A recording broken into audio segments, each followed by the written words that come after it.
오늘 우리에게 주시는 하나님의 말씀은 시편 3편 1절부터 8절까지 말씀입니다.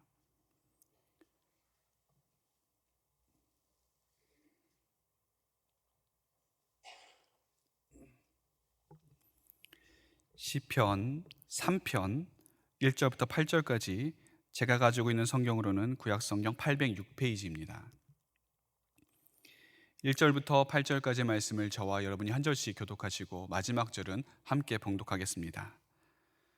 여호와여, 나의 대적이 어찌 그리 많은지요. 일어나 나를 치는 자가 많으니이다.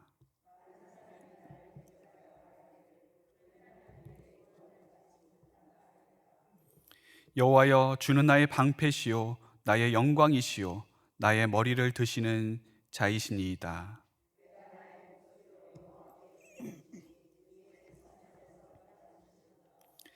내가 누워 자고 깨었으니 여호와께서 나를 붙드심이로다.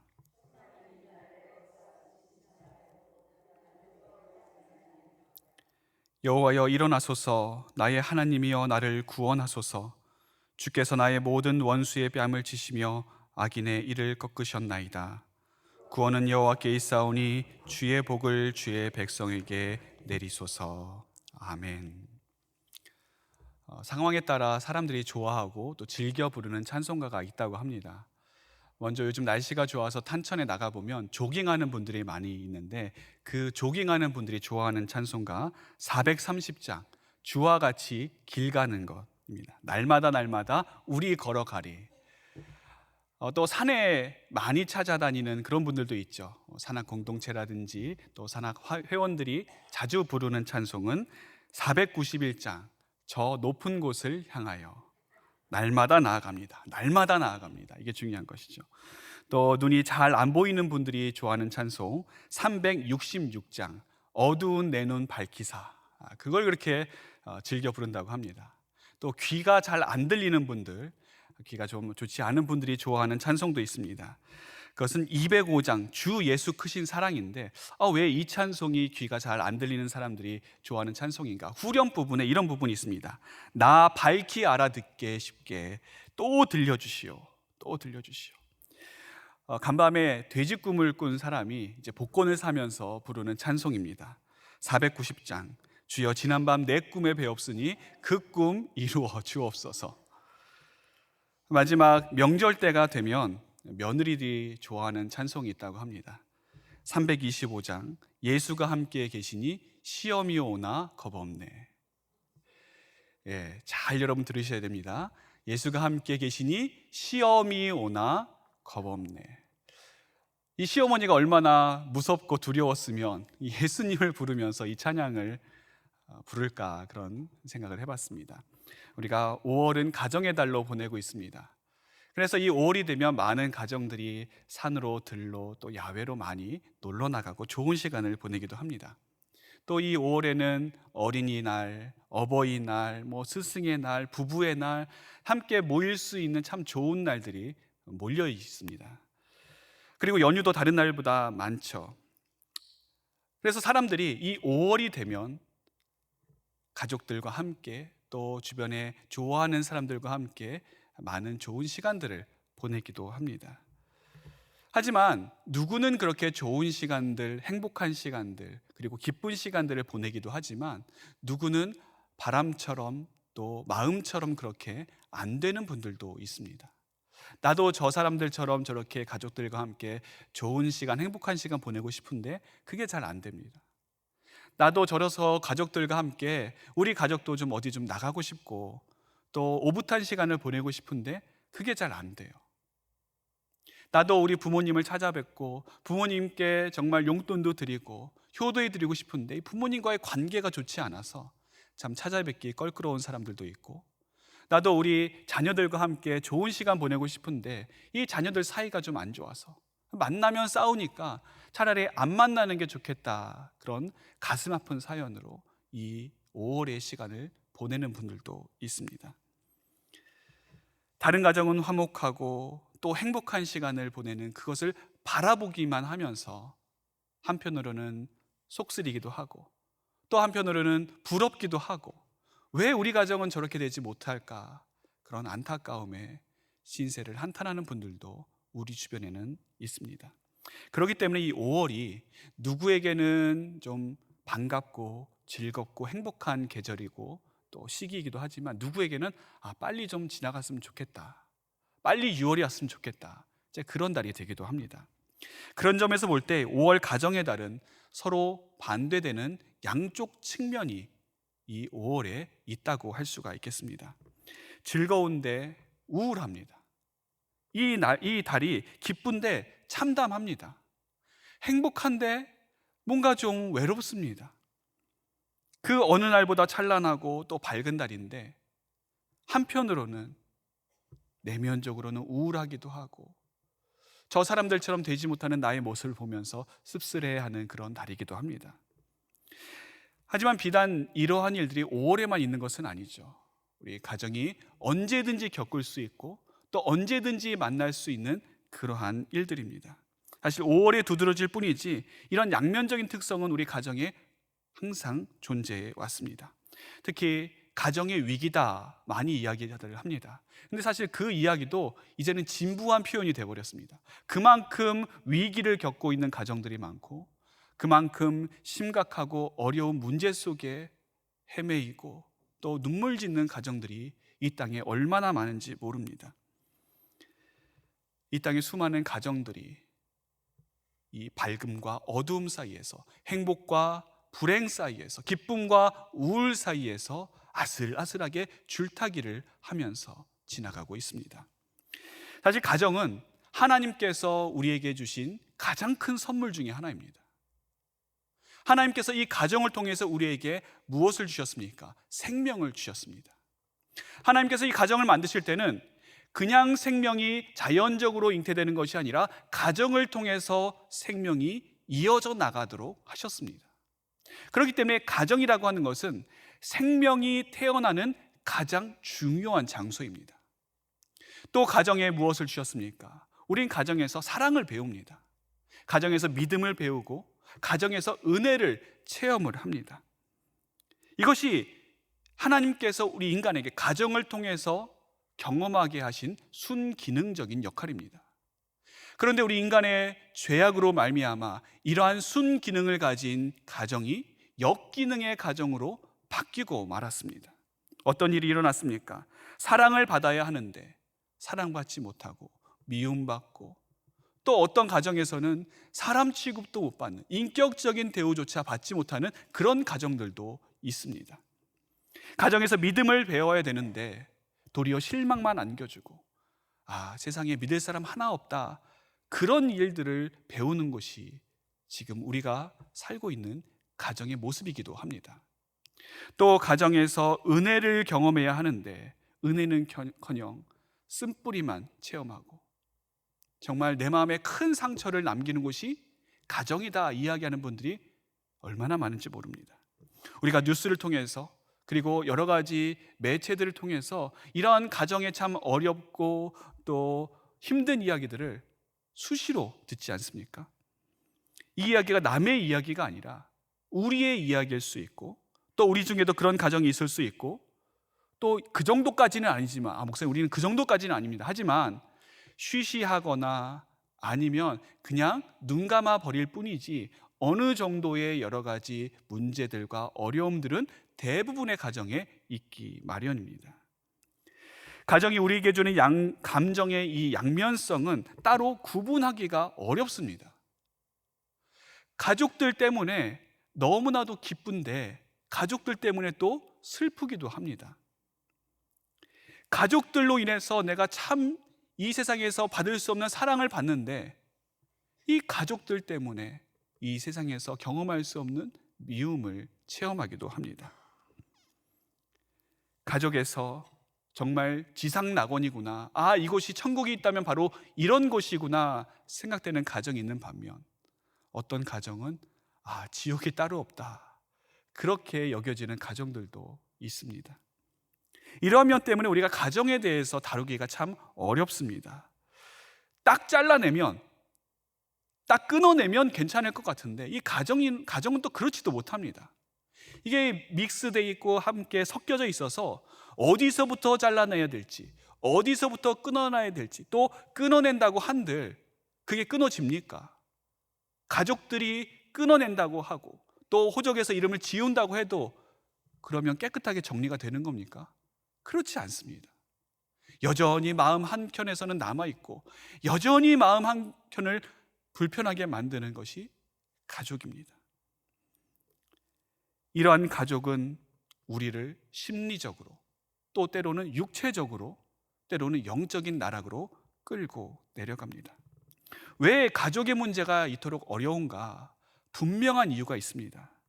어느 부분은 구조적인 문제일 수가 있습니다. 가족의 구성원들이 구조적으로 어떤 문제가 있어서 그런 어려움이 생길 수도 있고, 또 구성원 한 분 한 분이 좀 성격적으로 모나고 이상해서 그런 문제들이 일어날 수도 있습니다. 또 어떤 부분은 물질이라든지 건강이라든지 어떠한 실제적이고 현실적인 어려움 때문에 가족이 힘들어하는 그런 경우도 있습니다. 하지만 이것만으로는 우리가 겪는 모든 가정의 문제들이 다 해결되지는 않습니다. 다 정답이 나오지는 않는 것이죠. 성경에서 말씀하고 있는 가장 중요한 부분이 빠졌습니다. 그 부분이 어떤 부분인가? 바로 영적인 부분입니다. 여러분, 가정은 영적인 전장터입니다. 세상에서는 가정을 뭐라고 이야기합니까? 세상은 지상 낙원이고 가장 행복한 곳이고 모든 사람에게 사랑을 받는 그런 곳이라고 이야기를 하지만 성경에서 보여지는 가정은 영적인 전장터입니다. 언제부터 그랬는가? 에덴 동산 때부터 그랬습니다. 하나님께서 아담을 창조하셨을 때 처음 그가 그의 아내 하와를 보고 뭐라고 이야기했습니까? 이는 내 뼈 중에 뼈요, 내 살 중에 살이다. 그렇게 극찬을 했던 그가 그 다음 선악과를 따먹고 난 다음 뭐라고 이야기합니까? 하나님께서 나에게 주셔서 나로 함께 있게 한 저 여자가 나로 하여 이 선악과를 먹게 하였으므로 내가 먹었나이다. 서로 비난하고 서로 남 탓하고 서로 증오하는 존재가 되고 말았습니다. 그리고 인류 최초의 살인이 언제 일어났습니까? 한참 시간이 흐른 다음이 아닙니다.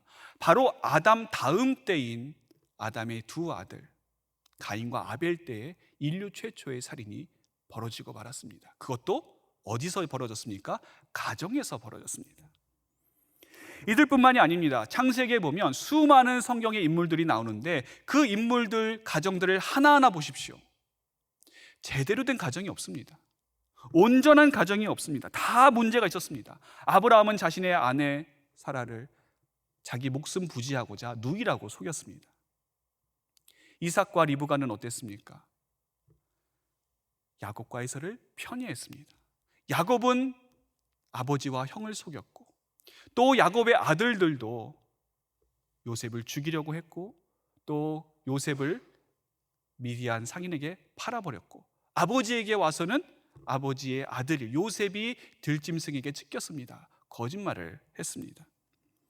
우리가 가장 훌륭한 믿음의 사람들이라고 생각하고 있던 이들조차도 온전한 가정이 없었습니다. 그들의 가정도 영적인 전장터에서 힘없고 또 상처 입은 하나의 부족하고 연약한 가정에 불과했고 그 인물들조차도 그 하나의 부족한 개개인에 불과했습니다. 오늘 본문도 보시면 아주 심각하게 깨어진 가정이 등장합니다. 그리고 그 집안의 가장인 사람이 이 시를 지었습니다. 그 사람이 누구인가? 그 유명한 다윗입니다. 그리고 그 다윗의 가정입니다.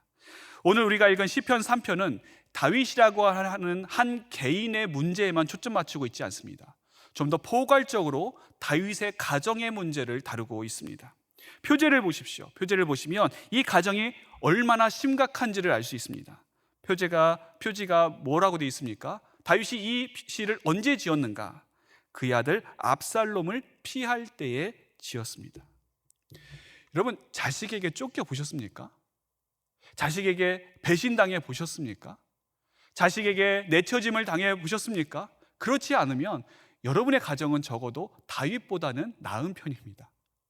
여러분은 적어도 다윗보다는 훌륭한 부모님이에요. 좋은 자녀 두셨습니다. 다윗이 얼마나 이 사실이 자기에게 치욕스럽고 얼마나 괴롭고 얼마나 힘들었는지 1절에 이렇게 부르짖고 있습니다. 여호와여, 나의 대적이 어찌 그리 많은지요. 일어나 나를 치는 자가 많으니이다. 언젠가 어떤 분이 그런 이야기를 하셨습니다. 목사님, 우리 집안에, 우리 가정에 나를 괴롭히는 사람들이 어떻게 그렇게 많은지 모르겠습니다. 내 남편도 나를 괴롭히고, 내 자식도 나를 괴롭히고, 우리 시부모님도 나를 괴롭히고, 우리 친정 부모님도 나를 괴롭히고, 내 주변에 온통 나를 괴롭히는 자들 뿐입니다. 아마 그분이 느꼈던 감정이 이 시편 3편 1절에 다윗이 고백했던 바로 그 고백이 아닐까 생각합니다. 하나님, 우리 가정에 일어나 나를 치는 자가 왜 이렇게 많습니까? 왜 이렇게 나를 힘들게 하고 나를 어렵게 하고 나로 하여금 눈물 짓게 하는 사람들이 왜 이렇게 많습니까? 그러면서 2절에 뭐라고 이야기합니까? 많은 사람이 나를 대적하여 말하기를 그는 하나님께 구원을 받지 못한다 하나이다. 너는 하나님께 버림받은 자야. 하나님께서 너를 버리셔서 너에게 이 큰 시련과 벌을 내리시는 것이야. 지금 그 이야기를 하고 있는 것입니다. 다윗이 들었을 때 얼마나 가슴 아프고 얼마나 낙심이 되고 얼마나 절망스러운 말인지. 우리에게 가장 아프고 가장 슬픈 말, 가장 괴로운 말 어디서 들려옵니까? 가정에서 들려오는 경우가 많습니다. 엄마 아빠는 왜 예수님 믿으면서 그렇게 생활을 하시냐? 그러면 엄마 아빠는 이야기하죠. 너는 교회 다니면서 왜 그러냐? 서로 공격하고 서로 비난하고 서로 탓하고, 가족들이 던지는 말이나 행동이 나에게 크게 상처가 되는 이유가 있습니다. 첫 번째는 무엇인가? 내가 사랑하는 사람들이기 때문에 그렇습니다. 내가 사랑하지 않으면 상관없습니다. 그냥 저 사람 원래 저러겠거니, 원래 나를 안 좋아하니까 저런 말 하겠거니, 그냥 넘겨버리면 되는데, 이 가족들은 내가 사랑하는 사람이에요. 내가 너무나도 아끼는 사람들입니다. 근데 그 사람들이 나에게 상처되는 말을 하니까 더 그게 상처가 되는 것이고 나의 마음을 후벼 파는 것 아니겠습니까? 또 가족은 어떻습니까? 매일 봐야 돼요. 항상 그곳에 있습니다. 늘 그들과 함께 같이 생활해야 합니다. 그렇기 때문에 가정에서 들려오는 말이 나에게 상처가 되는 것이죠. 오늘 다윗이 이 말이, 사람들에게 들려오는 이 말이 자기에게 큰 상처가 되었던 이유, 그리고 압살롬의 반역이 그에게 아주 큰 상처가 되었던 이유는 그가 압살롬을 사랑했기 때문입니다. 사실 성경을 보면 다윗이 다른 왕자들보다 이 압살롬을 특별히 더 사랑했습니다. 그래서 나중에 압살롬이 죽었을 때 다윗은 흐느껴 울면서 내 아들 압살롬아, 압살롬아, 내 아들아, 내 아들아, 차라리 내가 너를 대신하여 죽었더라면 내가 얼마나 좋았을까, 내 아들아, 내 아들아. 주변의 신하들이 정말 민망해할 정도로 슬퍼했던 그 아들이 압살롬입니다. 그런데 그 아들이 아버지를 배반한 겁니다. 그 아들이 아버지를 죽이려고 한 겁니다. 그러니 다윗이 얼마나 슬프고 얼마나 가슴 아팠겠습니까? 아마 그 일이 다윗의 평생의 상처로 남았을 것입니다. 가족들의 말이 나에게 상처가 되는 두 번째 이유는 그들이 나를 너무나도 잘 알기 때문입니다. 내 약점이 뭔 줄 압니다. 나의 민낯을 그들은 정확하게 알고 있습니다. 그래서 내가 어떻게 하면 가장 슬퍼하고 가장 속상해야 할지를 내 가족들이 잘 알고 있어요. 그거를 콕콕 집어서 이야기하니까 견뎌낼 사람이 누가 있겠습니까? 다윗도 2절에 사람들이 하는 그 말들이 뼈아픈 것은 이 사람들이 하는 말조차 자기가 동의되기 때문에 그렇습니다. 이 일들이 어떻게 시작이 되었습니까? 애초에 이 압살롬의 반역이 어떻게 시작되었는가? 다윗의 죄악으로 말미암은 그 죄의 결과 아니겠습니까? 다윗이 잘못한 게 없으면 차라리 욥같이 그가 아무런 죄가 없었으면 나는 당당하다, 나는 억울하다, 나는 떳떳하다, 그렇게 항변이라도 할 수 있을 텐데 다윗은 그런 말도 못합니다. 자기 탓인 걸 너무나도 잘 알기 때문이죠. 이 일이 자기로 말미암은 일인 것을 다윗은 잘 알고 있었습니다. 그러니 누가 누구를 원망합니까? 다윗은 자신과 자신의 가정과 또 자신의 나라에 닥친 이 위기를 해결할 능력이 없었습니다. 그래서 이 문제를 가지고 누구에게 나아가는가? 하나님 앞에 나아갔습니다.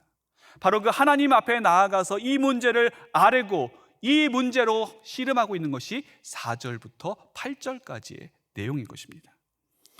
우리도 우리의 가정의 문제를 우리의 힘으로 해결할 수 없습니다.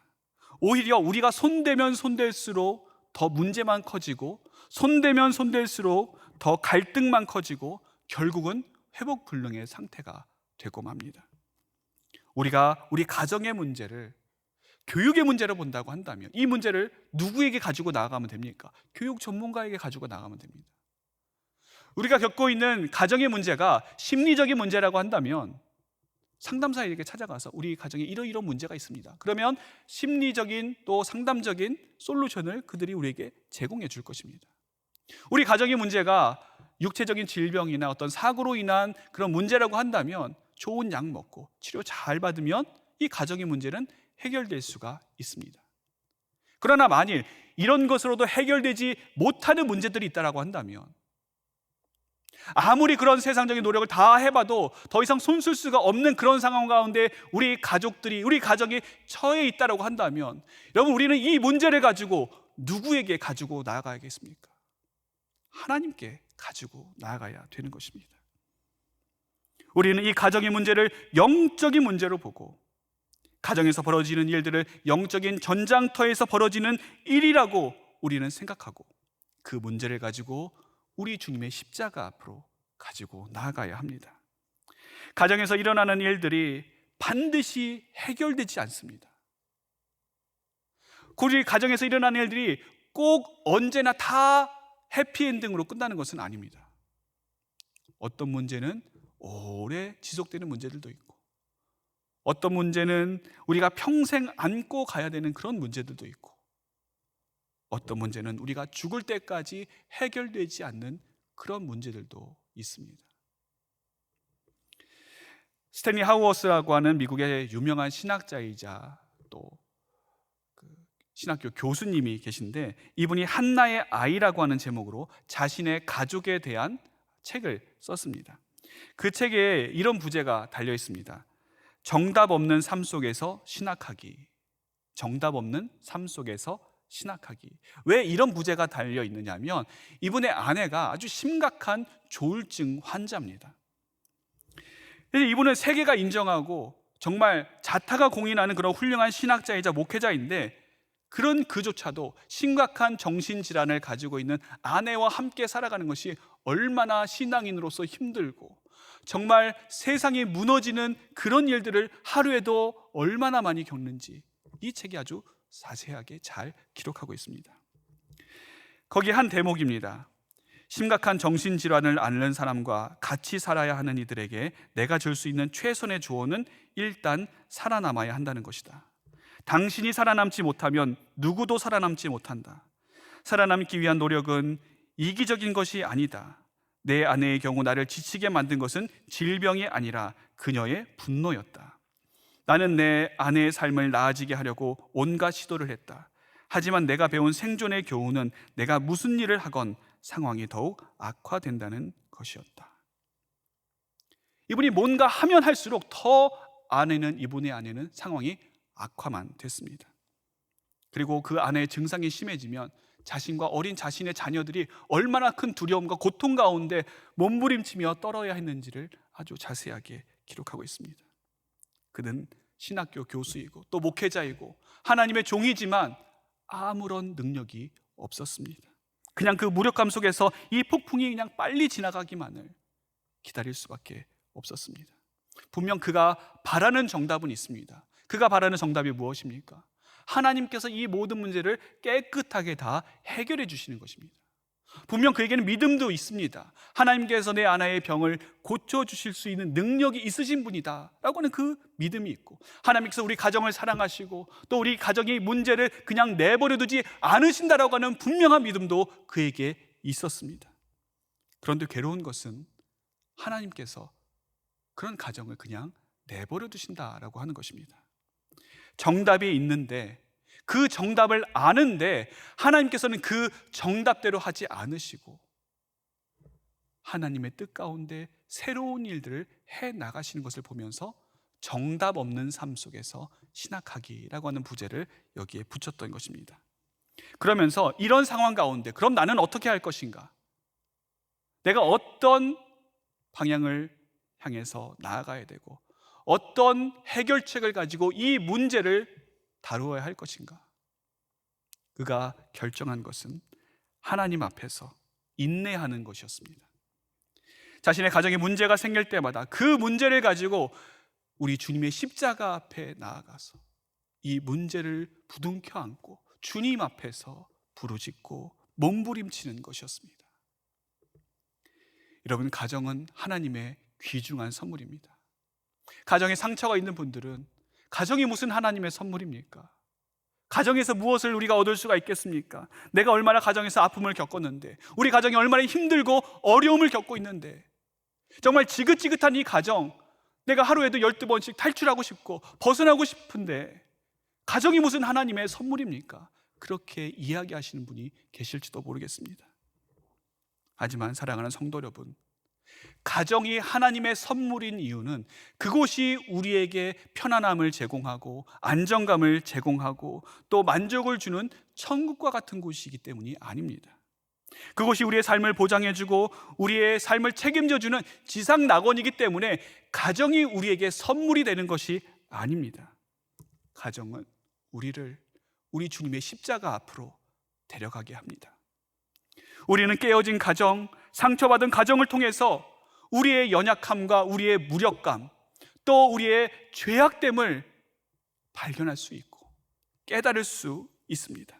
그로 말미암아 주님의 십자가가 우리에게 얼마나 필요한지, 우리 주님의 십자가의 능력이 우리에게 얼마나 큰 힘이 되고 위로가 되는지, 나를 위해 십자가에 달려 들어가신 그 주님의 보혈의 능력이 나와 우리 가정에 얼마나 필요한지를 깨닫게 되는 것입니다. 그렇기 때문에 십자가 안에서 십자가의 관점으로 바라볼 때에 가정은 우리에게 주시는 하나님의 놀라운 선물인 것입니다. 우리의 가정을 돌아볼 때 우리에게 필요한 것은 십자가의 관점입니다. 그 관점으로 본다고 우리의 상황이 다 나아지지는 않을지 모릅니다. 그 십자가의 관점으로 본다고 내 상황이 바뀌고 나를 괴롭히는 사람들이 바뀌고 내 문제가 다 해결되지 않을지 모릅니다. 하지만 뭐가 바뀝니까? 내가 바뀝니다. 가정을 바라보는 내 시선이 바뀌고 가정을 대하는 나의 마음이 바뀌고 내 믿음이 바뀌고 내 신앙이 바뀝니다. 십자가의 관점으로 여러분, 원수 같은 배우자를 보십시오. 원수입니까? 아닙니다. 그 또한 우리 주님의 십자가가 필요한 불쌍한 영혼일 뿐입니다. 십자가의 관점으로 답 없는 우리의 자녀들을 보십시오. 문제아입니까? 내놓은 자식입니까? 포기한 자식입니까? 아닙니다. 그 아이들 또한 우리 주님의 십자가가 너무나도 필요해서 몸부림치는 그런 불쌍한 영혼일 뿐입니다. 십자가의 관점으로 믿지 않는 우리의 부모님들, 친척들을 보십시오. 예수의 이름으로 그들을 대적해야 될 대상들입니까? 그렇지 않습니다. 그들 또한 우리 주님의 십자가가 너무나도 필요한, 그냥 놔두면 천국 가지 못하고 하나님의 진노 아래 망할 수밖에 없는 불쌍한 영혼들일 뿐입니다. 주님의 십자가, 이러한 관점으로 우리가 가정을 바라볼 때 우리는 6절의 고백을 할 수 있습니다. 천만인이 나를 애워싸 진친다 하여도 나는 두려워하지 아니하리이다. 그리고 8절에 이어서 이렇게 고백할 수 있습니다. 구원은 여호와께 있사오니 주의 복을 주의 백성에게 내리소서. 5월이 믿는 우리에게도 가정의 달인 이유는 어디 우리도 같이 놀러가고 또 좋은 시간을 보내서가 아니라 가정을 위해서 더 뜨겁게, 더 간절히, 더 깊이 기도할 수 있는 달이기 때문입니다. 그러므로 십자가의 관점으로 이 달을 보면 남들은 다 좋은 시간 보내고 놀러 가는데 우리는 뭐하나, 그렇게 생각하는 것이 아니라 이 가정을 위해서, 우리 가정을 위해서 하나님 앞에 기도할 수 있는 좋은 달을 우리 하나님께서 주셨구나, 그렇게 생각할 수가 있는 것입니다. 그렇다고 여러분 가족들끼리 놀러 가지 마십시오, 좋은 시간 보내면 안 됩니다, 그렇지는 않습니다만 우선시 되어야 되는 것, 바로 십자가 앞에 우리의 가정을 가지고 나아가는 것입니다. 가정을 위한 기도가 우리에게 빠져서는 안 되겠습니다.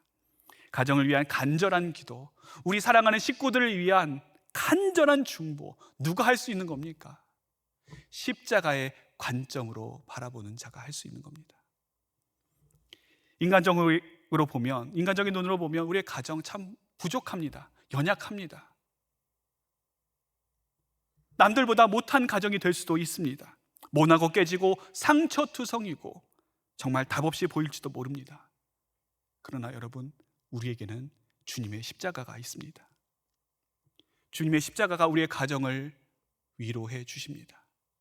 주님의 십자가를 바라볼 때 주님께서 우리에게 그 가정을 인도할 수 있는, 그 가정을 지킬 수 있는 힘과 능력을 주십니다. 주님의 십자가 안에서 우리는, 우리의 가정이 새롭게 되어질 수 있습니다.